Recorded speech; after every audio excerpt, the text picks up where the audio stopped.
Some motherfuckers, this Saturday was playing a rapid tournament in Benidorm, in Alicante, the Memorial Emilio Pellicer, Memorial in English, and I'm going to analyze the full tournament. I finished in the fourth position with 5.5 point of 7. So let's analyze the tournament. Okay, in the first round, I faced the French player Sebastian Couet. He has only 1,900 of rating. He came with the French defense, d6, d4, d5, knight c3, and he came with the Binauer, who is not the most employed nowadays. The majority of the people play knight f6 against me. That was nowadays the main move. But okay, bishop before was so common, like, and all the time, all the life was so much employed. e5, that's the main move. The Okay, against knight f6, here we have like two ways of try to take advantage, or bishop d5 or e5. But with bishop before, the only real way to try to fight for the advantage according to the machines is e5 and here a3. Okay, some people try another things, but the only good line according to the machine was e5 and enter in this close position. Okay, now let's understand a little bit the position.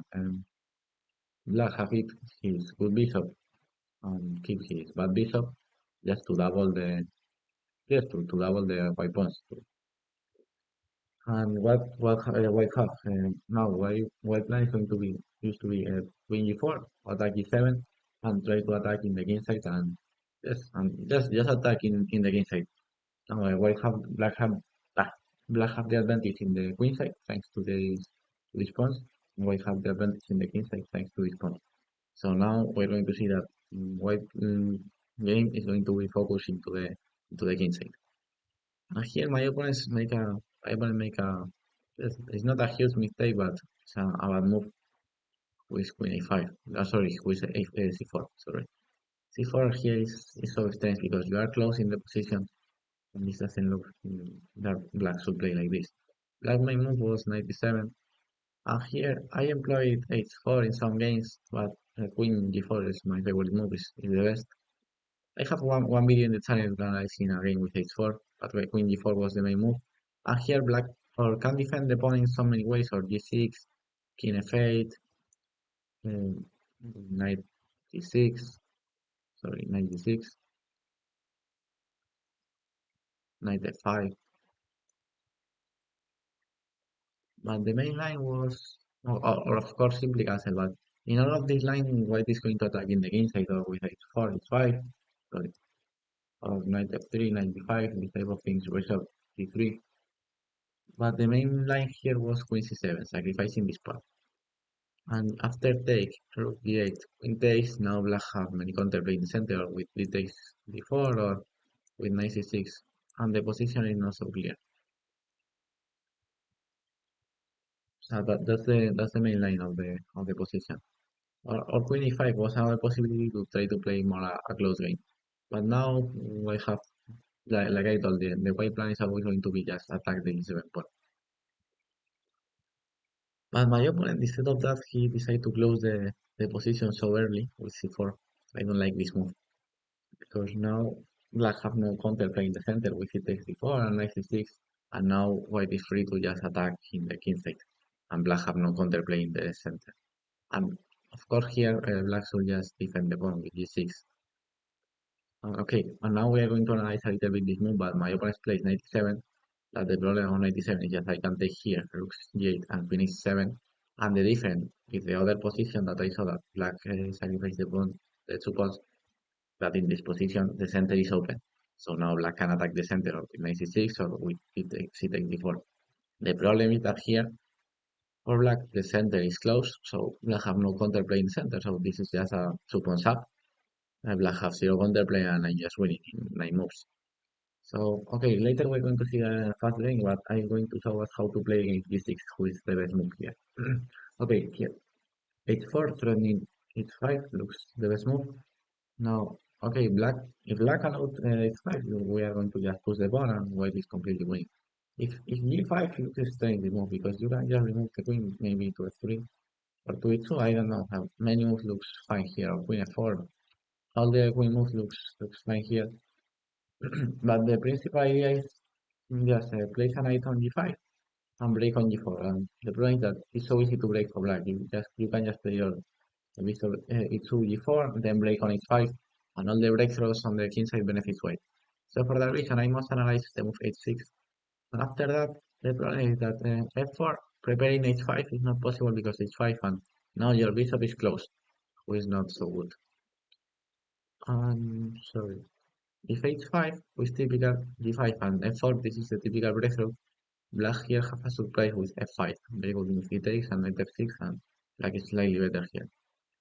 So a4 was the best move, taking space in the queen side and preparing bishop e3. Bishop e7, if knight e7, sorry, now we can just play h5 and f4 with a winning position. That's the idea.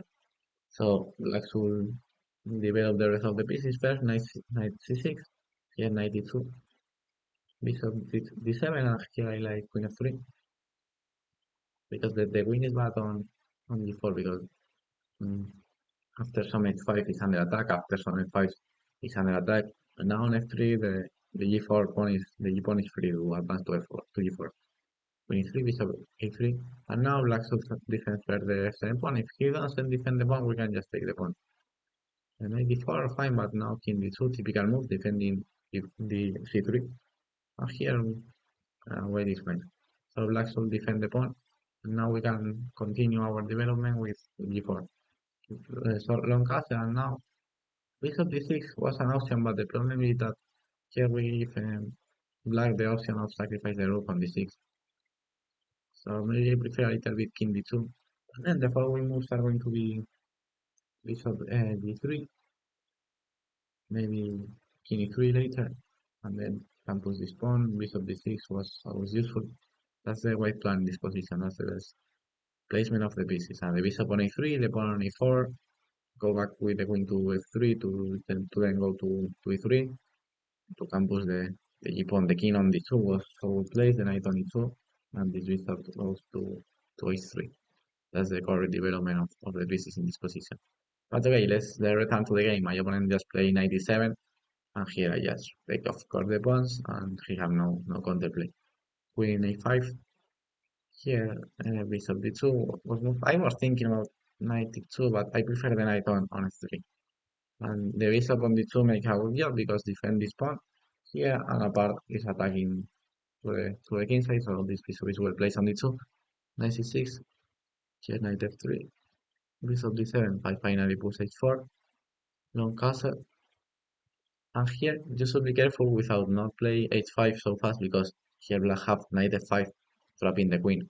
Because white is still better, but you cannot leave the h7 with the queen h6.